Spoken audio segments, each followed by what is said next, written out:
নিশ্চয়কৈ পোনতে ND24 চাই থকা প্ৰতিগৰাকী দৰ্শকক আজি ৰঙৰ উৎসৱ ফাকুৱাৰ আন্তৰিক শুভেচ্ছা জনাইছোঁ।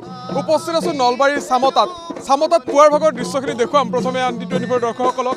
এই ধৰণে ৰাতিপুৱাই যিসকল ডেকা সেই ডেকাসকল ওলাই আহিছে, ওলাই আহি হোলী গীত গাই ফাকুৱাৰ যে আনন্দ সেই আনন্দ লোৱাৰ প্ৰয়াস কৰিছে। কিছু কথা পাতি ল'ম, হোলী গীত শুনিম নিশ্চয়কৈ। হোলীৰ দিনটোত আমি হোলী গীত শুনিবই লাগিব। আজিৰ দিনটো অনুভৱটো কেনেকুৱা? পুৱাৰ ভাগতে ওলাই আহিছে, এটা সুন্দৰ পৰিৱেশ আবিৰ সানিছে। পোনপ্ৰথমে আপোনালোকৰ যোগেদি গোটেই অসমবাসীক হোলীৰ শুভেচ্ছা জনাইছোঁ আৰু আপোনালোকক ধন্যবাদ জনাইছোঁ। আমি আচলতে 2008 চনৰ পৰা ক্ৰমাগতভাৱে এনেকৈ হোলী গীত গাই আহিছোঁ আৰু বিভিন্ন ঠাইত আমাক নিমন্ত্ৰণ জনায়। বিভিন্নজন বিভিন্ন ক্ষেত্ৰৰ লগত জড়িত থাকে, কিছুমানে গুৱাহাটীত থাকে, কিছুমানে বেলেগ বেলেগ ঠাইত থাকে। তো আজিৰ দিনটো স্পেচিয়েলি সিহঁতে আহেয়ে। আৰু আমি ধৰক নৱপ্ৰজন্ম যিহেতু কিছুমান শিক্ষকে ৰেইন ডেন্স নাইবা হোলী মানে সেইবিলাক বুজি পায়।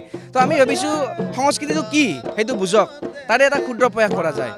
মানে এই ধৰণে সংস্কৃতি ৰক্ষাৰ সমানে ইয়াৰ যিটো মাদকতা সেই মাদকতাটোও লৈছে আৰু সমানে সংস্কৃতিটো ৰক্ষাৰ ক্ষেত্ৰতো গুৰুত্ব দিছে। হয় হয়, কিয়নো নতুন প্ৰজন্ম আমাৰ যিহেতু সংস্কৃতিৰ বিপথে গৈ আছে, সেইসকলে দেখাৰ পিছত যাতে এটা ভাল ৰাস্তা এটা ল'ব পাৰে, তাৰ এটা ক্ষুদ্ৰ প্ৰয়াস। হয়তো আমাৰো ভুল ভ্ৰান্তি হ'ব পাৰে বৰপেটাৰ হোলী গীতটো গোৱাত, তথাপিও প্ৰয়াস এটা কৰা হৈছে। তেতিয়াহ'লে আমি বেছি পলম নকৰোঁ হোলী গীতৰ মাজত। চিয়'ৰ অ'কে যাম।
দেখিবলৈ পোৱা গৈছে পুৱাৰ ভাগতে হোলীৰ যে আনন্দ সেই আনন্দ দেখিবলৈ পোৱা গৈছে নলবাৰীত। আৰু নলবাৰীত প্ৰতিটো প্ৰান্তৰ দৰে এই ধৰণে হোলীৰ যি উৎসাহ সেই উৎসাহ অব্যাহত আছে।